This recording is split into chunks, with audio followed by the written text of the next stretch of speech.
Hi friends, എല്ലാവർക്കും നമസ്കാരം. നമ്മുടെ പുതിയ വീഡിയോയിലേക്ക് എല്ലാവർക്കും സ്വാഗതം.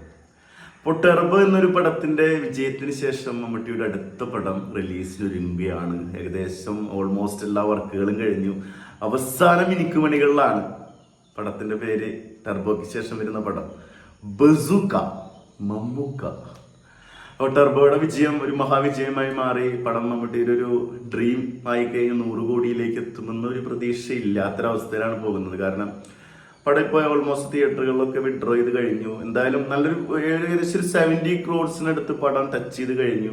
ഏകദേശം 60 കോടി 50 to 60 കോടി ബഡ്ജറ്റ് ഇറങ്ങിയ പടം തന്നെയാണ്. എന്തായാലും പടം വിജയം തന്നെയാണ്. മമ്മൂട്ടിയുടെ ലുക്കും കാര്യങ്ങളും ആക്ഷനൊക്കെ ഇമ്പോർട്ടൻസ് നൽകിയ പടം ഇപ്പോഴും തിയേറ്ററുകളിൽ കണ്ടിന്യൂ ചെയ്യുന്നുണ്ട്. തൃശ്ശൂർ രാംദാസിൽ ഒരു ഷോ കളിക്കുന്നുണ്ട്, ഇപ്പോഴും പടം കളിക്കുന്നുണ്ട്.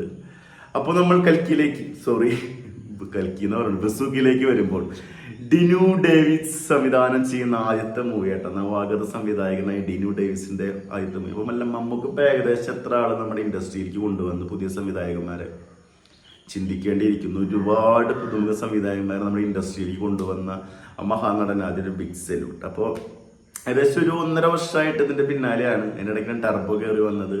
ഈ പടം നമുക്ക് 1.5 വർഷമായിട്ട് ഇതിന്റെ പിന്നിൽ ഷൂട്ടും കാര്യങ്ങളൊക്കെ ആയിട്ട് ഇതിന്റെ വർക്കുകൾ നടക്കുന്നുണ്ട്. അപ്പോൾ പിന്നെ അതിനുശേഷം ടെർബോ ഒന്നുകൂടി ഫാസ്റ്റാക്കി വന്നെന്ന് എനിക്ക് തോന്നുന്നു. ആദ്യം ഇറങ്ങേണ്ട പടം ഒരു പക്ഷേ ഇതായിരുന്നേനെ.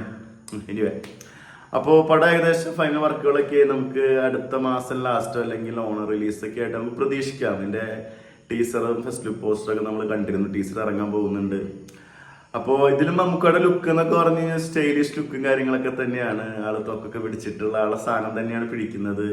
അപ്പോൾ പുതിയൊരു സംവിധായകന് ഡേറ്റ് കൊടുക്കുന്ന സമയത്ത് ആളെന്നൊക്കെ എന്തെങ്കിലുമൊക്കെ വെറൈറ്റീസ്, എന്തെങ്കിലും അപ്ഡേറ്റ്സ് കാര്യങ്ങളൊക്കെ എടുത്തിട്ട് കൊടുക്കാൻ കഴിയും. അത് നമ്മുടെ ഏറ്റവും വലിയ പ്രത്യേകത. എപ്പോഴും നമുക്ക് മോട്ടിവേഷൻ ചെയ്യുന്നൊരു സംഭവമാണ്. നമുക്ക് പടം ചെയ്യും പുതിയ ആളുകൾ വരുന്ന സമയത്ത് അറിയാം അവരേതായ കുറെ ഇന്നോവേറ്റീവ് ഐഡിയാസുകളൊക്കെ ഇംപ്ലിമെന്റ് ചെയ്യും. അപ്പോൾ അതുപോലെ തന്നെ ഇതിൽ കുറച്ച് ഭാഗങ്ങളും അതിന്റെ സീനുകളൊക്കെ കണ്ട സമയത്ത് അത് ഗംഭീരമായിട്ട് തോന്നി എനിക്ക്. കുറെ കാര്യങ്ങൾ ഇന്നോവേറ്റീവായിട്ട് ചെയ്യാൻ ഡിനു ഡേവിസിന് പറ്റിയിട്ടുണ്ട്.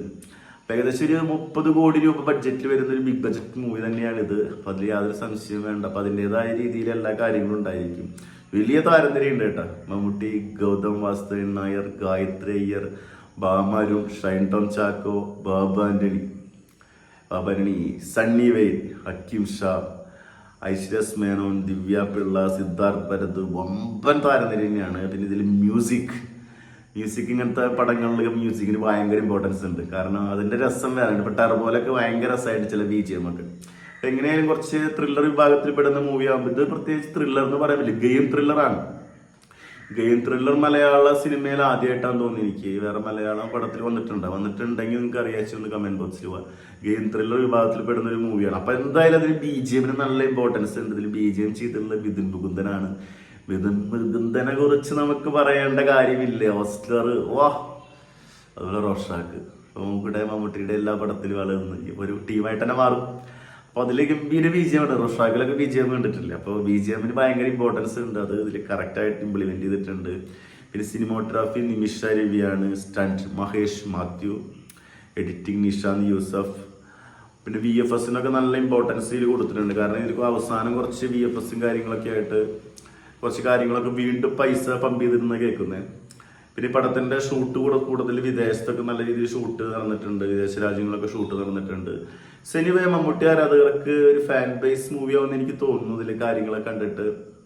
ടെർബോയ്ക്ക് ശേഷം അങ്ങനത്തെ തന്നെ ഒരു മൂവി ആക്ഷനും മാസിനും ഒക്കെ പ്രാധാന്യം കൊടുത്തുകൊണ്ട്, എന്തായാലും ഗെയിം ത്രില്ലർ ആയാലും ഇമ്പോർട്ടൻസ് കൊടുത്തുകൊണ്ട് വരുന്ന മൂവി തന്നെ ആയതുകൊണ്ട് അടുത്തൊരു റിലീസ് വേണ്ടിയിരുന്നില്ലെന്ന് എനിക്ക് പേഴ്സണലി തോന്നി. കാരണം എന്ന് വെച്ചാൽ പടം കണ്ടിട്ട് നമുക്ക് കുറച്ച് നാളായിട്ട് ചെയ്യുന്നൊരു പാറ്റേൺ എന്ന് വെച്ച് കഴിഞ്ഞാൽ ഒരു മാസം ഒരു ഫാമിലിയൊക്കെ ആയിട്ട് പിടിച്ചു പോകുന്ന സമയത്ത് അടുപ്പിച്ചൊരു പടം വേണമെന്ന് എനിക്ക് തോന്നിപ്പോയി. എനിവേ, ഡിഫറെന്റ് ആയിട്ട് ചെയ്യാണ്. പുതുമുഖ സംവിധായകനാണ്. അപ്പോൾ ആളും പിന്നെ മമ്മൂക്കിയാണ്. വലിയ ക്രൂ ഉണ്ട്. ഗൗതം വാസുദേവൊക്കെ ഒന്നിക്കുന്ന സമയത്ത് നമുക്ക് വലിയൊരു പ്രതീക്ഷ തന്നെയാണ് പടം.